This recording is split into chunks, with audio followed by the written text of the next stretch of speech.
तो नमस्ते guys and welcome back to the channel travelling बंदा ऑन यूट्यूब। मैं अभी आया हूँ मुंबई के इंटरनेशनल एयरपोर्ट पे और आज मेरी जर्नी शुरू हो रही है to one of the most awaited destination at least of my life which is Japan.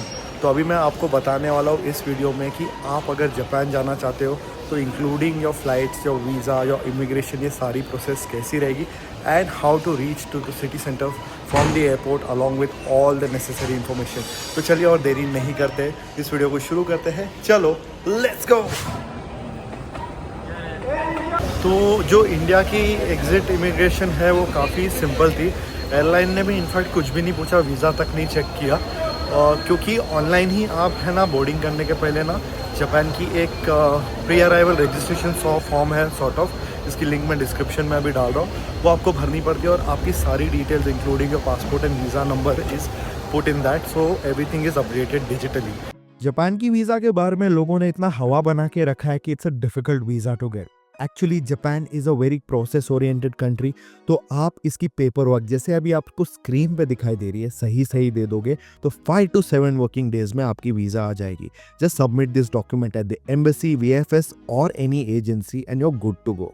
इसके अलावा आपको इसकी फुल लेंथ एप्लीकेशन प्रोसेस भी देखनी है तो मैंने उसकी भी अलग से वीडियो बनाई है, आई बटन पे देख सकते हो या प्लेलिस्ट सेक्शन में इस वीडियो के बाद उसे ज़रूर चेकआउट कर लेना। मेरी जो वीज़ा है मुझे सिंगल एंट्री मिली है 15 डेज़ की और इसकी ऑफिशियल फ़ीस ओनली 500 रुपीज़ है, बट आप एजेंसी फ़ीस या VFS फ़ीस मिला लोगे तो राउंड अबाउट 3500 रुपये हो जाती है।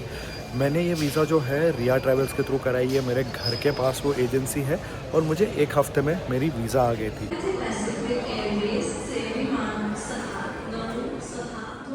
तो चलिए अपना ई सिम पहला एक्टिवेट कर लेते हैं। ये मैंने क्लूक से ख़रीदी है, 15 दिन की 30 GB की डेटा है। All you have to do is जब आप पेमेंट कर लेते हो ऐप या वेबसाइट से ना, ये QR कोड आपको स्कैन करना है and then it just automatically sets up, और ये राउंड अबाउट मुझे 3500 रुपये में पड़ी है। तो मेरी जो एयरलाइन है वो है कैथी पैसिफिक और मेरी फ़्लाइट है कनेक्टिंग, जो मेरी हांगकांग से जाके फिर मुझे टोक्यो लेके जाएगी एट नारिटा एयरपोर्ट। सो सबसे पहले तो मेरी first leg of the journey रहेगी मुंबई टू हांगकांग, जो एक 5.5 घंटे की फ़्लाइट है, 1.5 घंटे की लेओवर है हांगकांग में, और वहाँ से मेरी जो है और 6 घंटे की फ़्लाइट है टोक्यो के लिए।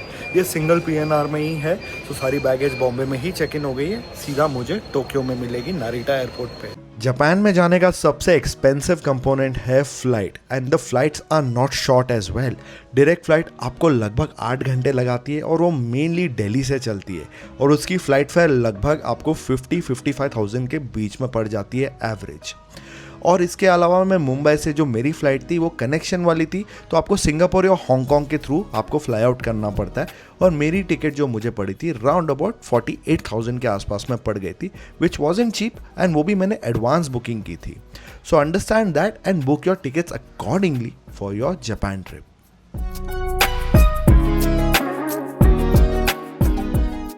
तो लगभग 15 घंटा ट्रैवल करने के बाद में, 2 फ्लाइट्स पकड़ने के बाद में, एक लेओवर के बाद मैं पहुंच गया हूँ टोक्यो में at the Narita international airport. So nice, ये लोग ने बैग्स ऑलरेडी यहाँ पे निकाल के रख दिए, देखे सबके, और बैग्स भी सुपर फास्ट आ गए लगता है।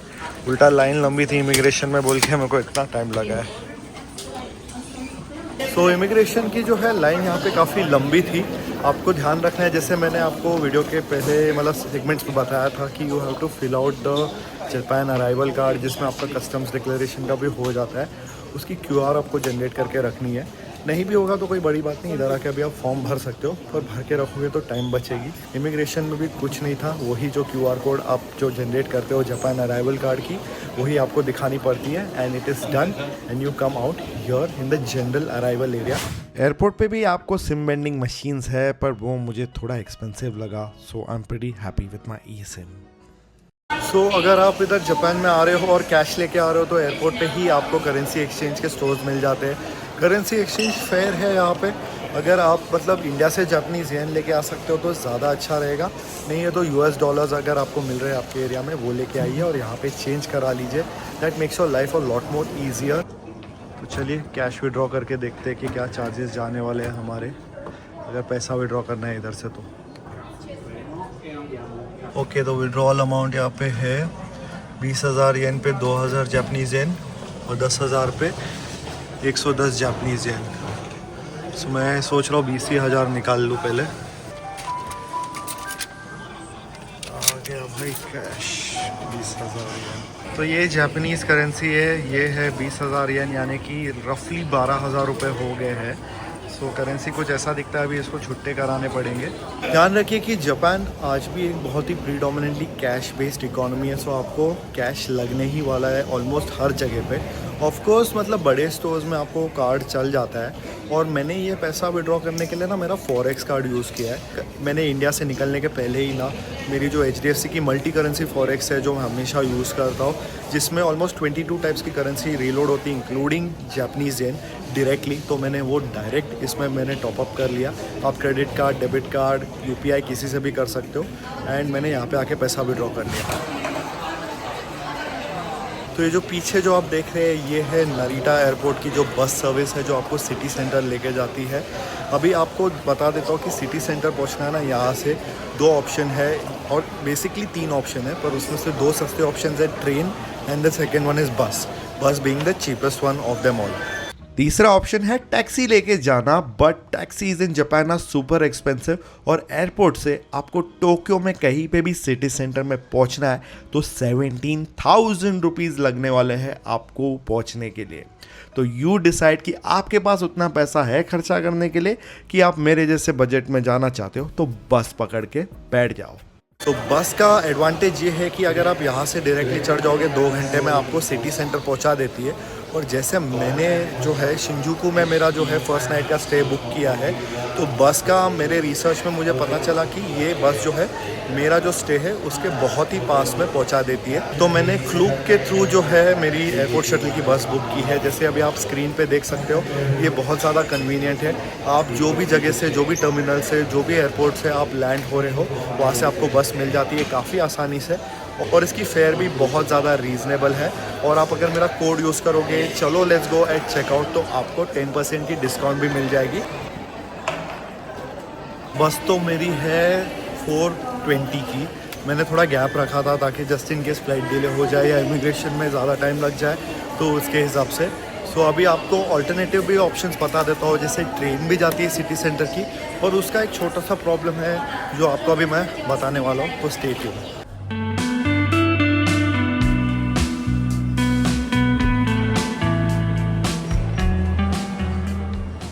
मेरे पीछे जो आप देख रहे हैं, ये है the Skyliner train service which goes from the airport to the city centre.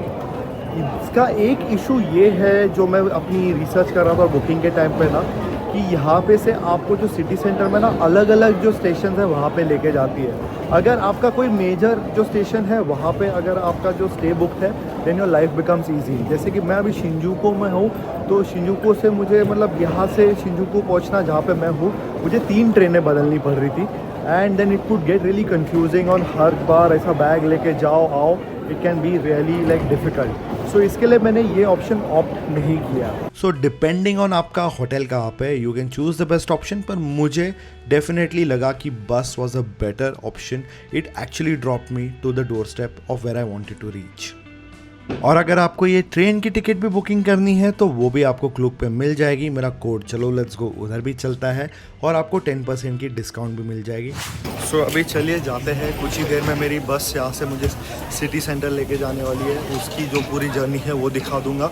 साथ में जो मैं जहाँ पर रह रहा हूँ फर्स्ट नाइट, वो भी एक बहुत ही फैंटेस्टिक जगह है। If you are travelling alone like me, so you want to really absolutely enjoy that place because it's a crazy crazy crazy place.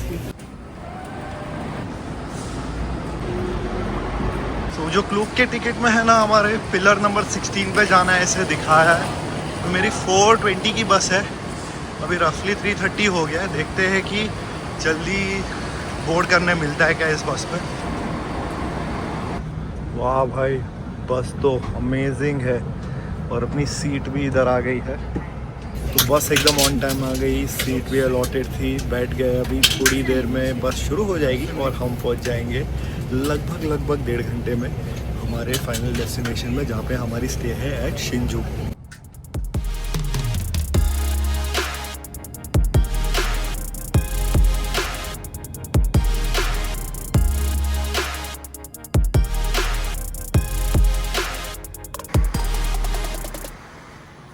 वाह, बहुत ही प्लेजेंट जर्नी थी।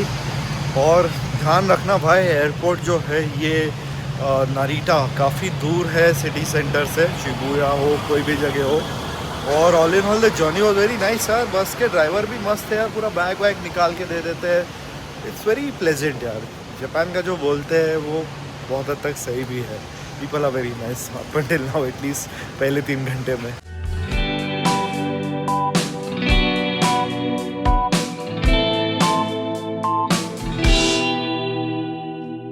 सो अपने बजट होटल जो हॉस्टल है उसकी चेक इन अभी कर ली है। आपको पूरा जरा टूर दे देता हूँ। काफ़ी बजट फ्रेंडली है पर at the same time budget friendly नहीं भी है, क्योंकि टोक्यो है भाई ये।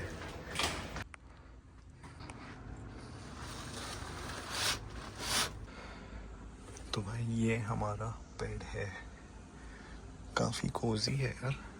जगह बहुत सारा है इधर, हैंगर्स वगैरह है, स्टोरेज लॉकर है, मस्त है एकदम। यहाँ का जो शावर एरिया है उसका टूर दे देता हूँ। देखिए वॉशरूम में यहाँ पे एसी है एंड लाइक फुल ऑन एकदम सीन है। यहाँ पे हैंड वॉश, मॉइस्चराइजर, टोनर सब कुछ है, वो भी लाइक ब्रांडेड स्टफ है, मूजी का है यहाँ पे। And this is the shower area. ये one of the most spacious shower areas है जो मैंने लाइफ में कभी देखा कोई हॉस्टल में। इतना मतलब सब कुछ है, सोप, शैम्पू, कंडीशनर, अलग से एरिया इधर आपका सामान रखने के लिए। ऑल इन ऑल मतलब ये फुल ऑन वाइब है भाई एकदम, मतलब टॉप एक्सपीरियंस है for the price that you are paying to stay in this hostel, वो भी इतना सिटी सेंटर में, इतना प्राइम लोकेशन में। डिस्क्रिप्शन में मैंने लिंक डाला है इसका, बुकिंग करना है तो आप बेशक कर सकते हैं when you are planning a trip to Japan. तो ये था सारा वीडियो गाइस। आई होप अभी आपको पूरी जानकारी मिल गई रहेगी कि अगर आपको इंडिया से आना है जापान में कहाँ पे भी तो कैसे आ सकते हैं। आपको मैंने स्टेज का भी बंदोबस्त दिखा दिया है। तभी तक अभी ये जर्नी जस्ट शुरू हुई है और बहुत सारे वीडियोस आने वाले हैं। टोक्यो एक्सप्लोर करना है, Osaka, Hiroshima as well as Kyoto. तो ये पूरी सीरीज़ में बने रहिए। तभी तक मिलते हैं जल्द एक अगले वीडियो में। स्टे सेफ, ट्रैवलिंग बंदा आउट।